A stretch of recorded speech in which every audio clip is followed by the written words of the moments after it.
वो कवच आपको सीएजी रिपोर्ट से बचाता है, वो कवच आपको प्राइम टाइम डिबेट से बचाता है, वो कवच आपको किसी भी तरह की पब्लिक स्क्रूटिनी, सार्वजनिक जांच से बचाता है। वो कवच देश की सीमाओं को नहीं बचाता, वो कवच ऑक्सीजन के लिए मारे मारे फिर रहे लोगों को नहीं बचाता, वो कवच रेल यात्रियों को नहीं बचाता, वो कवच सिर्फ और सिर्फ आपकी छवि को बचाता है। लाल बहादुर शास्त्री जी जैसे लोग थे जिन्होंने इस्तीफा दिया, माधवराव सिंधिया जी ने इस्तीफा दिया एक रेल हादसे पर, नीतीश कुमार जी ने इस्तीफा दिया एक रेल हादसे पर। तो क्या प्रधानमंत्री जी अपने रेलवे मिनिस्टर श्री अश्विनी वैष्णव का इस्तीफा लेंगे? हमारी ये स्पष्ट मांग है कि रेलवे मिनिस्टर को तुरंत नैतिक जिम्मेदारी लेते हुए इस्तीफा देना चाहिए।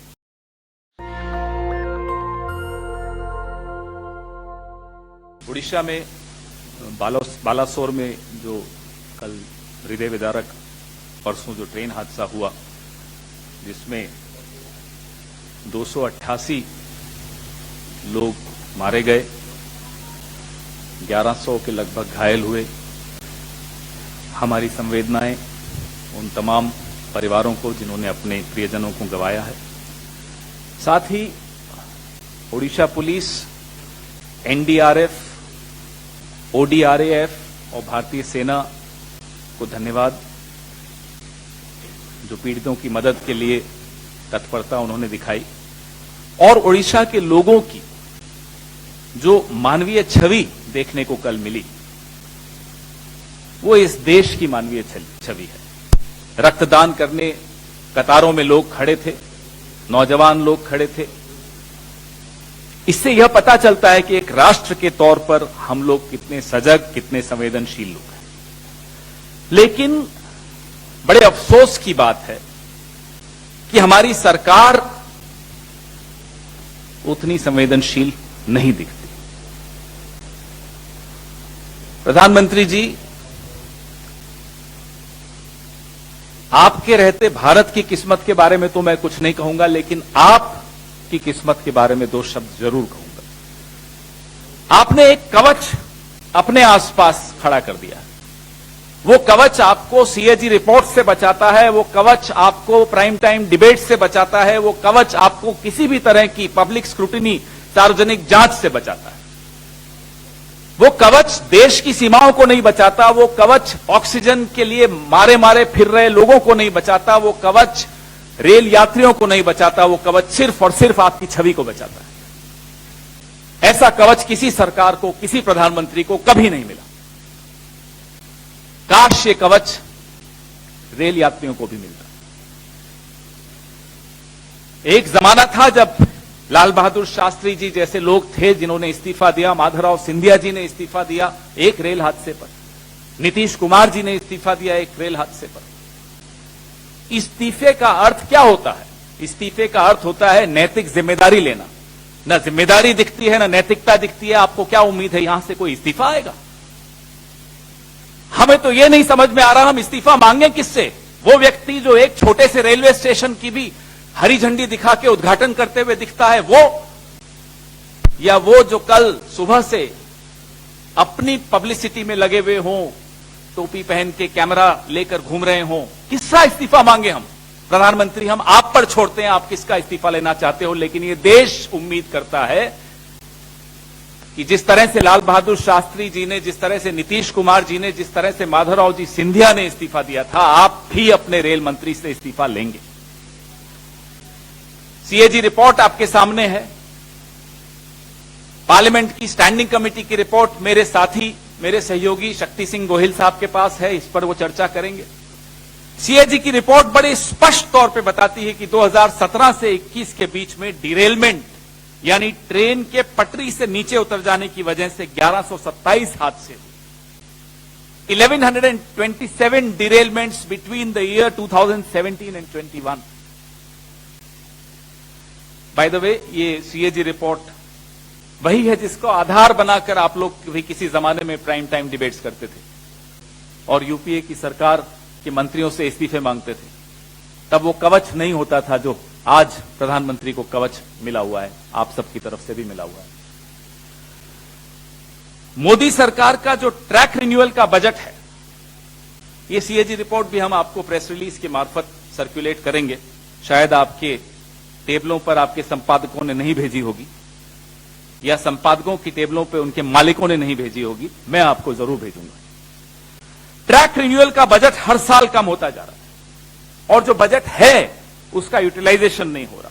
हम हाई स्पीड ट्रेन के खिलाफ नहीं हैं, लाइए, लेकिन 10-15 चमकती धमकती ट्रेन को दिखाकर आप पूरा इंफ्रास्ट्रक्चर, पूरा ढांचा खोखला करते चले जाएंगे, यह मंजूर नहीं। सवाल आपकी विजन, आपकी सोच, आपकी नीयत पर है।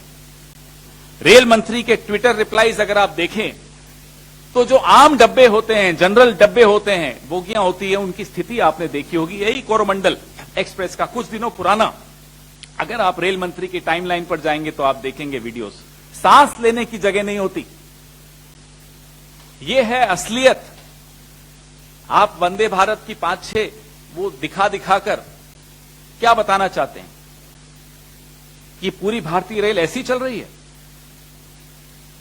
70 साल अलग अलग सरकारों ने भारतीय रेल को एक भरोसे की सवारी बनाया था। आप मित्रजाल में फंसकर आम नागरिक की चिंता छोड़कर सिर्फ और सिर्फ चमकती धमकती पीआर के ऊपर के चक्कर में पड़ गए। खुद रेलवे मंत्रालय की रिपोर्ट बताती है कि रेल विभाग में 3,12,000 भर्तियां खाली पड़ी हैं। रेल का बजट आपने खत्म कर दिया, भर्तियां आप भर नहीं पा रहे। हमारा इतिहास तो देख लीजिए, उससे तो सीख लीजिए कि कैसे जिम्मेदारी लेते थे, कैसे नैतिकता थी। लेकिन अब आपको एक नीति छोड़नी पड़े, प्राण जाए पर पीआर न जाए, यह नीति छोड़नी पड़े। अभी 9 फरवरी को, शक्ति भाई और मैं अभी चर्चा ही कर रहे थे, 9 फरवरी को यह एक आंतरिक रिपोर्ट है जो ऐसा ही हादसा होते होते बचा, उसके पश्चात की रिपोर्ट है। ये रिपोर्ट भी मैं आपको सर्कुलेट कर रहा हूं, हस्ताक्षर हैं इस पे साउथ वेस्टर्न रेलवे के एजीएम के, principal chief operations manager South Western Railway. जब वो बता रहे हैं कि ये सिग्नलिंग जो इंटरलॉकिंग सिस्टम है, इसमें खोट है, अगर जल्दी ही इस खोट को दूर नहीं किया जाए तो इस तरह के हादसे होते रहेंगे। 9 फरवरी को ये रिपोर्ट सर्कुलेट हुई रेलवे मिनिस्ट्री में। उसके पश्चात क्या कदम उठाएगा ये भी हम जानना चाहते हैं। इससे पहले कि शक्ति सिंह गोहिल जी स्टैंडिंग कमेटी की रिपोर्ट पे चर्चा करें, हमारे 3 सवाल। क्या प्रधानमंत्री जी इस सदी के सबसे भयावह रेल दुर्घटना की जिम्मेदारी लेंगे? नंबर 2, क्या प्रधानमंत्री जी अपने रेलवे मिनिस्टर श्री अश्विनी वैष्णव का इस्तीफा लेंगे? हमारी ये स्पष्ट मांग है कि रेलवे मिनिस्टर को तुरंत नैतिक जिम्मेदारी लेते हुए इस्तीफा देना चाहिए। सीएजी रिपोर्ट, पार्लियामेंट की स्टैंडिंग कमेटी रिपोर्ट, इन तमाम रिपोर्टों का, और ये 9 फरवरी की जो रिपोर्ट थी साउथ वेस्टर्न रेलवे की, इन सब रिपोर्टों पे जो सवाल उठते हैं, इन सवालों का जवाब प्रधानमंत्री जी की तरफ से कौन देगा? और मैं उम्मीद करता हूं कि ये सवाल आप उठाएंगे। माफ कीजिएगा, अगर ये कवच प्रधानमंत्री जी के आसपास आप लोगों ने नहीं खड़ा किया होता तो ये सवाल बहुत पहले उठते, सीएजी रिपोर्ट्स के सवाल उठते। इस रिपोर्ट को कहीं न कहीं छपते हुए हम देखते, इस पे चर्चा और डिबेट्स होती, तो शायद ये 288 लोग अपनी जान नहीं गंवाते। हमारा और आपका काम सरकार को जनता से बचाने का नहीं है, जनता को सरकार से बचाने का।